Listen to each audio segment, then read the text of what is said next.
ada satu benda, ya, satu benda dilempar hampir mengenai saya.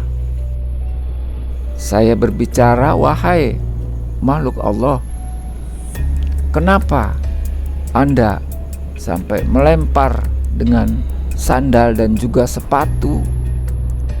Dia cuma mengatakan, "Kenapa rumah saya sampai dibawa-bawa?" Saya tegur Pak Edi, "Pak Edi, kenapa Pak Edi sampai keluar dan langsung ke rumah saya? Kenapa Pak Edi?" "Ya itu tadi," katanya, "setelah saya mendengar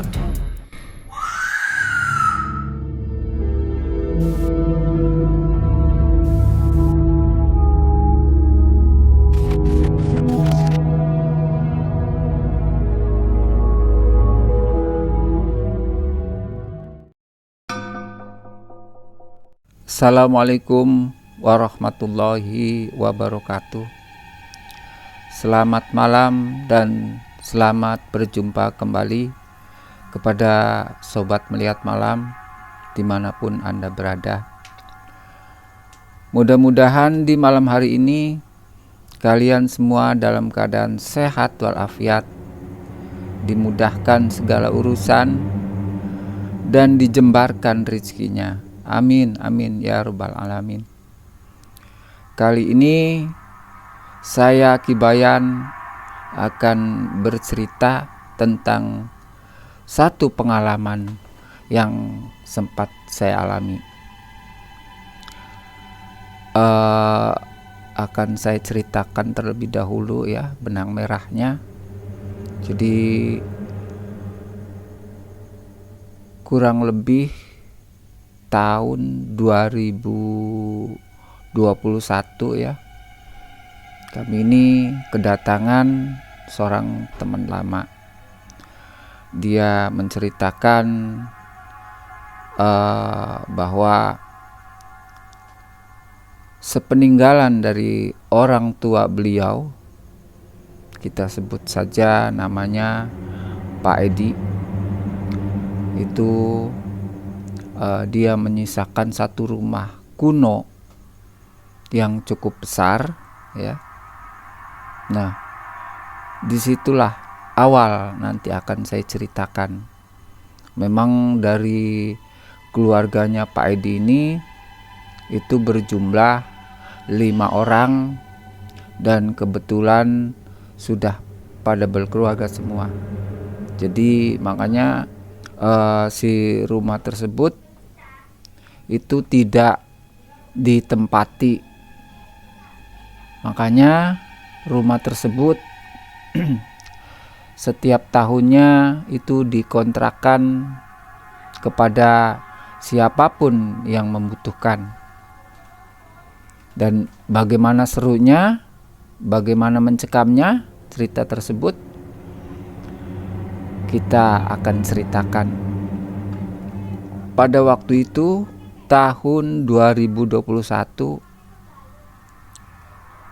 pada siang hari, kebetulan saya tidak kemana-mana, saya ada di rumah. Datanglah teman lama saya, namanya Pak Edi, tentunya dengan nama samaran. Dia bercerita tentang pribadinya dan juga bercerita tentang masa lalunya. Dan karena saya ini teman dekat, ya otomatis dengan canda gurau dan sambil ketawa-ketawa. Singkat cerita, jadi Pak Edi ini punya satu warisan peninggalan daripada orang tuanya, satu rumah pusaka ya, yang memang rumah kuno gitu. Jadi barang siapa yang membutuhkan, maka dia akan mengontraknya dengan catatan minimal tuh 1 tahun. Dan kebetulan dari sekian banyaknya orang-orang yang ngontrak gitu, baik 1 tahun ataupun 2 tahun, semuanya tidak ada yang betah. Semuanya konon kata Pak Edi ini kabur ya. Artinya tuh tidak betah karena selalu diteror oleh makhluk-makhluk astral. Nah, singkat cerita, Pak Edi ini meminta kepada saya untuk kesediaannya untuk bisa membersihkan makhluk-makhluk astral tersebut. Karena mungkin Pak Edi ini tahu betul, sebab dia memang juga teman dari kecil saya. Mungkin Pak Edi ini tahu kemampuan saya. Akhirnya dengan tidak sungkan-sungkan lagi, dia meminta saya untuk bisa membersihkan tempat daripada rumah pusaka tersebut. Akhirnya dengan sepakat, saya pun mencoba ya. Pas waktu itu hari Kamis ya, hari Kamis sore. Ya sudah, kata saya tuh, Pak Edi, nanti pada Isya ya, saya akan ke rumah Pak Edi. Dan Pak Edi pun mengiyakan. Memang selama ini keluarganya tidak ada yang menempati rumah tersebut karena memang masing-masing sudah berkeluarga dan mempunyai rumah sendiri. Dan sesampainya di sana, Pak Edi ini gak berani gitu masuk ke dalam rumahnya, gak berani. Mungkin sebagian kecilnya diceritakan kepada saya, dan mungkin masih banyak yang lain yang tidak dia ceritakan. Akhirnya saya ngobrol-ngobrol sebentar di teras ya, sebatas di teras. Memang itu ada semacam ruang tamu ya. Di situ paling Pak Edi ini ngobrol dengan saya tanpa dia mau masuk ke dalam rumah tersebut. Akhirnya saya meminta kepada Pak Edi untuk menetralisir tempat tersebut. Dan menurut Pak Edi ini, saya tempatnya di sebelah mana? Tolong Pak Edi sebutkan, apakah memang saya ini harus di kamar dan atau di ruang tamu atau di mana gitu, kata saya. Gini aja Ki Bayan, di ini aja katanya, di tempat biasa dulu orang tua saya sholat. Jadi memang tempat itu cukup besar ya untuk dipakai sholat, sekitar ukuran 3x4 meter ya. Nah, di situ ada ruangan sholat khusus untuk keluarga. Nah, itu aja Ki Bayan. Akhirnya saya coba masuk pintu ya dengan mengucapkan Assalamualaikum warahmatullahi wabarakatuh. Sambil saya buka, kemudian memang rumahnya ya cukup bersih ya, cukup bersih karena memang ada seorang pembantu yang memang setiap harinya itu untuk menyapu ataupun ngepel.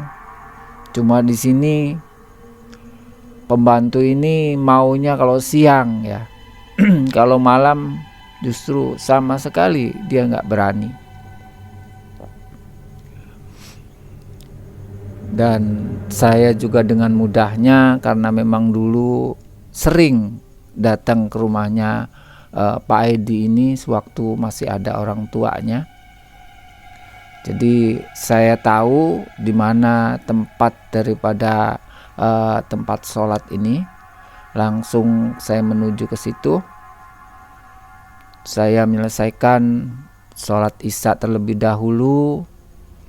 Kemudian saya mencoba melakukan sholat-sholat sunnah lainnya. Dan setelah saya melaksanakan sholat sunnah, di situ saya berzikir. Dan ketika itu setelah saya melaksanakan sholat sunnah, saya coba berzikir. Saya coba mendekatkan diri kepada Allah supaya apa yang jadi hajat saya ini untuk menetralisir tempat ini jadi terlaksana. Kemudian setelah zikir cukup lama ya, sekiranya mungkin menurut saya ini cukup, dan mulailah saya ini membaca surat-surat daripada surat-surat ruqyah. Ya, saya mulai membaca di situ. Kurang lebih waktu berjalan sekitar 20 menit. Di situ saya mencium satu bau aroma yang sangat menyengat. Dan memang pada umumnya setiap malam Jumat ya, sering sekali tercium bau-bau yang sangat khas, artinya mungkin sebangsa kemenyan ataupun dupa ataupun sejenisnya. Nah, di situ saya masih terus membaca terus ayat-ayat daripada ruqyah tadi sampai selesai. Kemudian diawali lagi dengan surat An-Nas, ayat Kursi, dan surat Al-Baqarah. Dan ketika saya ini dalam membacakan satu surat di surat Al-Baqarah, dapat di pertengahan itu dengan secara tiba-tiba ada satu benda ya, satu benda dilempar hampir mengenai saya. Nah, itu satu lemparan tersebut ini membuat saya jadi konsentrasi ini jadi sedikit buyar gitu. Brat. Setelah saya lihat, ternyata yang dilempar itu adalah sebuah sandal. Saya masih terus merafal, terus bolak-balik dari An-Nas, kemudian ayat Kursi, dan bahkan potongan-potongan surat daripada Al-Baqarah terus.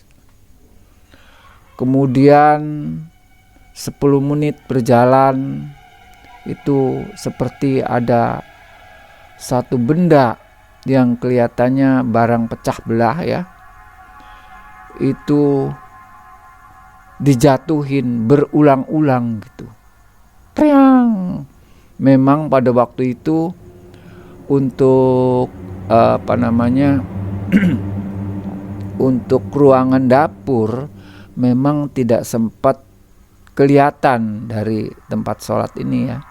Cuma dari bunyi yang jatuh ya memang sudah jelas. Kalau nggak piring ya sudah gelas gitu. Karena jatuhnya betul-betul keluar suara ataupun bunyi yang begitu nyaring. Dan saya tetap terus membaca ayat-ayat daripada ruqyah tadi berulang-ulang. Itu sekitar 1 jam berlalu ya. Saya dikejutkan lagi dengan suara dari kursi ya. Dari kursi yang dijatuhkan. Itu kebetulan kursi itu tidak jauh dari tempat saya duduk. Kursi itu betul-betul jatuh ya. Ini memang sudah kelewatan, sudah keterlaluan. Setelah kursi dijatuhkan, kemudian satu pasang sendal ya itu dilempar kembali. Untung ya mungkin nggak ngerti ya. Ini nggak mengenai saya gitu. Mungkin sekitar setengah meter dari saya duduk, ini lemparan-lemparan daripada sendal, kemudian dibarengi dengan lemparan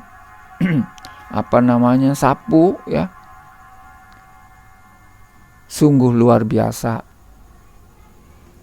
Saya sendiri tuh sebetulnya pada waktu itu merasa ciut juga. Merasa ciut. Karena apa? Saya ciutnya di sini seandainya dari barang-barang tersebut mengenai diri saya, otomatis lah yang namanya adu fisik ya otomatis. Seandainya sandal di sini sampai mengenai muka saya, ya mungkin akan memar. Dan klimaksnya sekitar 1,5 jam, ini di samping sendal itu sampai sepatu itu sampai dilempar ke saya. Sampai kesimpulan saya, bahkan ada salah satu sepatu ya itu sempat nyenggol ya atau mengenai tubuh kanan dari tangan saya, cukup keras. Karena saya kaget, akhirnya saya berdiri. Situ saya berdiri. Nah itu banyak istilahnya benda-benda yang berterbangan. Ini sepertinya saya nggak memungkinkan untuk bisa meneruskan daripada ayat-ayat daripada ruqyah tersebut, karena konsennya di sini sudah mengenai badan saya. Akhirnya dengan satu memberanikan diri, saya coba berbicara. Memang selama ini dia tidak menampakkan gitu. Ini unik. Dalam kebiasaan saya itu dengan konsen tertentu ya, itu saya bisa tahu bahwa makhluk jenis apa ya, itu dengan izin Allah itu bisa saya lihat. Tapi kali ini uniknya dengan satu konsentrasi dan saya melihat kiri kanan, itu tidak satu tampak pun makhluk astral tersebut ada di mana. Ini yang bikin saya jadi agak sedikit down. Jadi makanya saya coba berdialog. Saya berbicara, wahai makhluk Allah, kenapa Anda sampai melempar dengan sandal dan juga sepatu dan dengan sapu? Sekali saya berbicara seperti itu, dia tidak merespon. tetap justru anehnya di sini sendalnya ini kok nggak habis-habis gitu. Bahkan saya lihat di kiri, di kanan ini sampai berantakan semua, apapun yang ada di situ sampai berantakan. Cuma lambat laun saya coba terus menekuni, akhirnya ada satu seperti bisikan seorang kakek yang membisikkan di telinga sebelah kiri saya. Dia cuma mengatakan, "Kenapa rumah saya sampai dibawa-bawa?" Itu yang bikin saya marah, katanya. Saya bingung, ini rumah saya, katanya. Karena saya nggak berbisa berpikir panjang, akhirnya dengan sangat terpaksa, ya, tidak saya teruskan. Saya langsung keluar dari ruangan dan satu lemparan dari belakang berbentuk sendal ini sempat mengenai belakang saya sampai saya kaget, langsung saya keluar. Dan ternyata setelah saya keluar, si teman saya ini memang sudah tidak ada lagi di situ. Ya, mungkin Pak Edi ini merasa takut atau gimana ya. Ternyata tidak ada di situ. Ya sudah, karena memang Pak Edi ini tidak ada di situ, terpaksa saya buka pintu pagar dan langsung saya pulang. Dan setelah saya pulang, ternyata Pak Edi sudah menunggu di rumah saya. Nah, saya tegur Pak Edi, "Pak Edi, kenapa Pak Edi sampai keluar dan langsung ke rumah saya? Kenapa Pak Edi?" "Ya itu tadi," katanya. "Setelah saya mendengar suara gaduh dari luar dan suara seperti pecahan-pecahan beling piring ataupun gelas, itu mental saya pada waktu itu sudah tidak tahan lagi. Langsung," katanya, "saya lari, buka pagar langsung ke rumah saya," katanya. Akhirnya di situ saya diam untuk bisa menenangkan diri.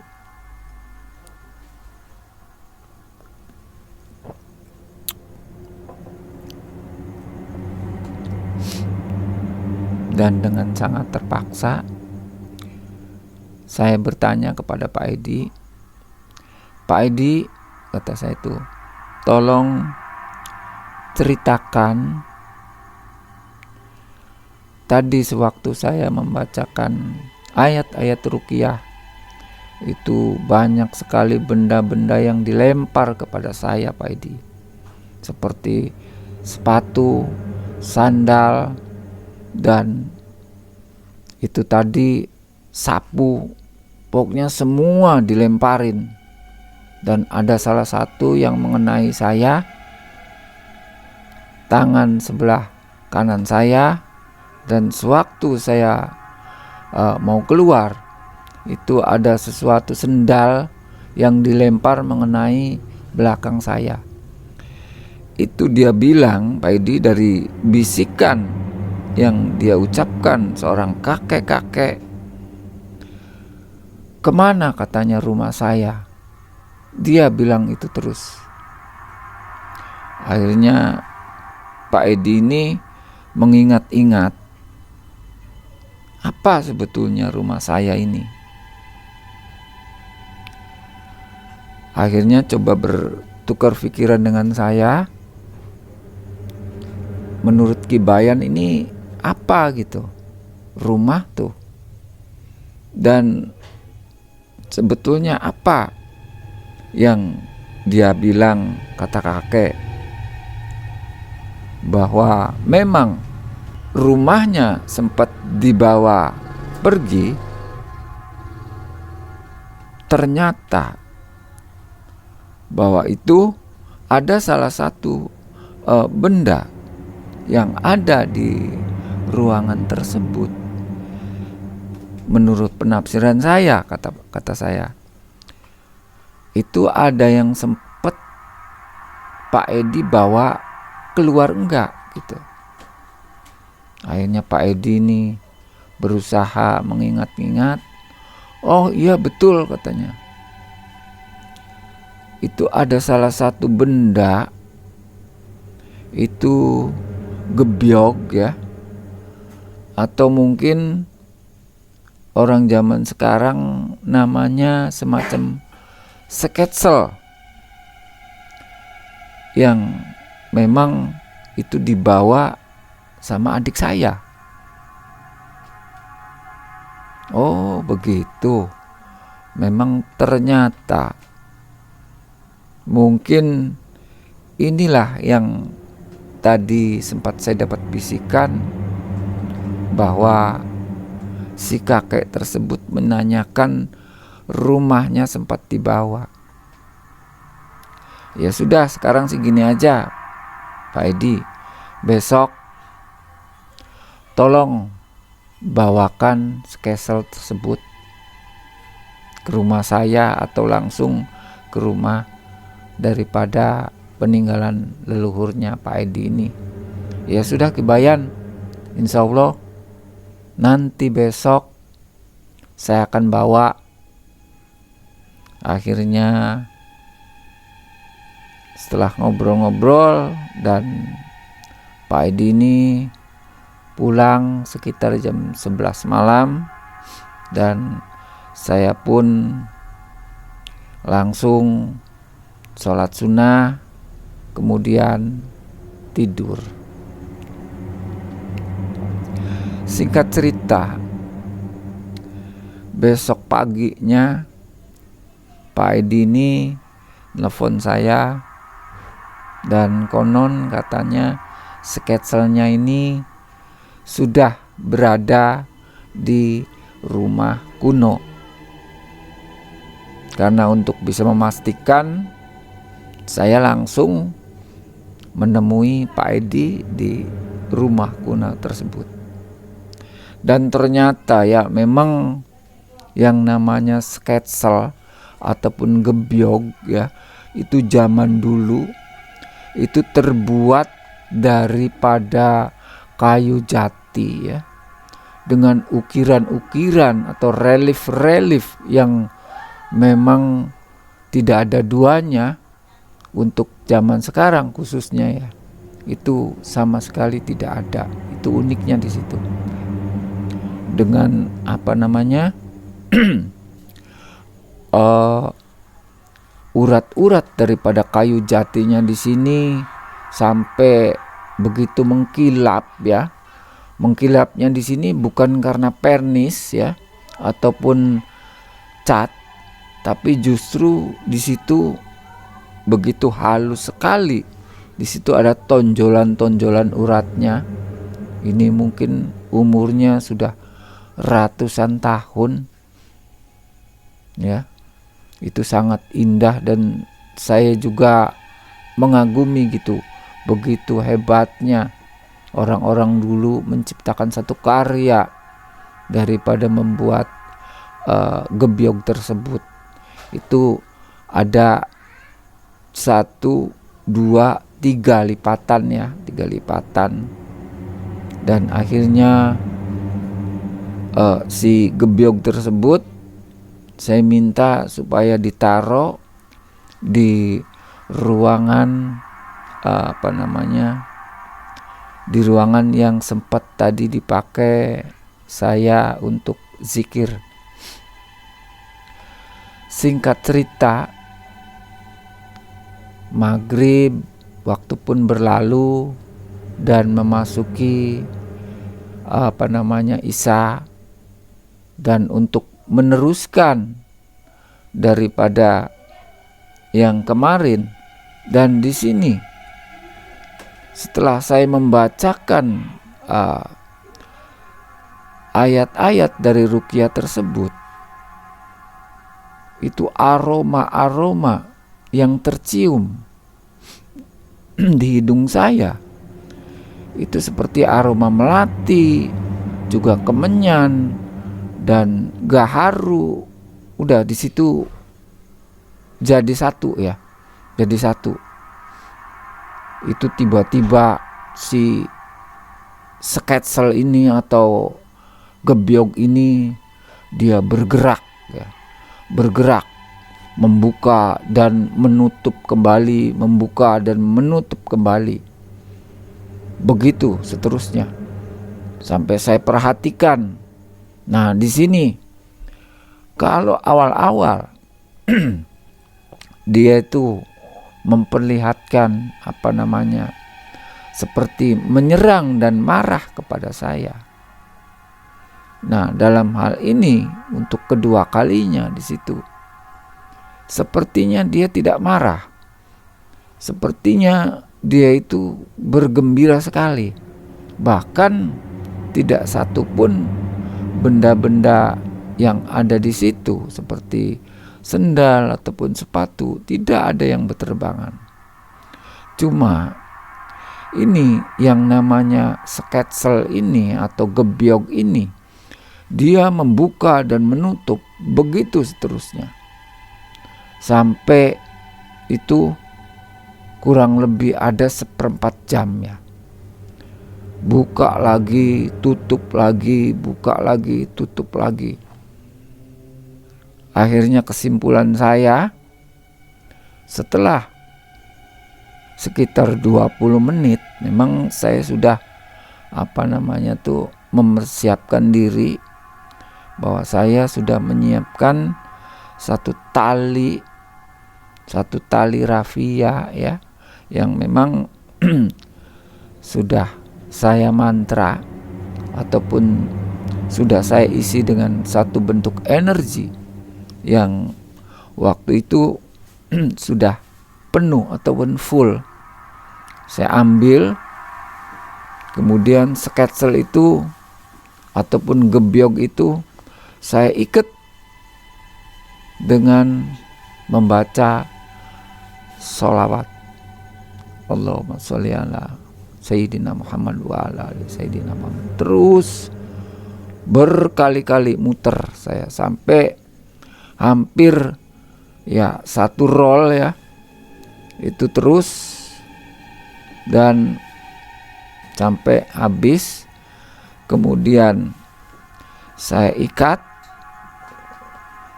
dan saya tutup dengan satu bentuk energi untuk supaya tidak terjadi hal-hal yang tidak diinginkan. Artinya saya kunci.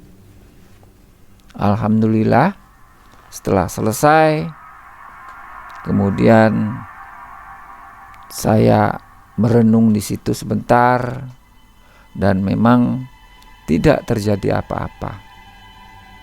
Dan setelah agak tenang, saya sholat sunnah 2 rakaat dan diakhiri dengan sujud syukur kepada Allah Subhanahu wa taala. Dan sobat melihat malam, akhirnya cerita ini cukup sampai di sini. Dan jangan lupa ya, subscribe, like, dan share kepada teman-teman semua. Dan saya doakan kepada sobat melihat malam, mudah-mudahan dijembarkan rezekinya, dimudahkan segala urusannya. Amin, amin, ya Rabbal Alamin. Assalamualaikum warahmatullahi wabarakatuh.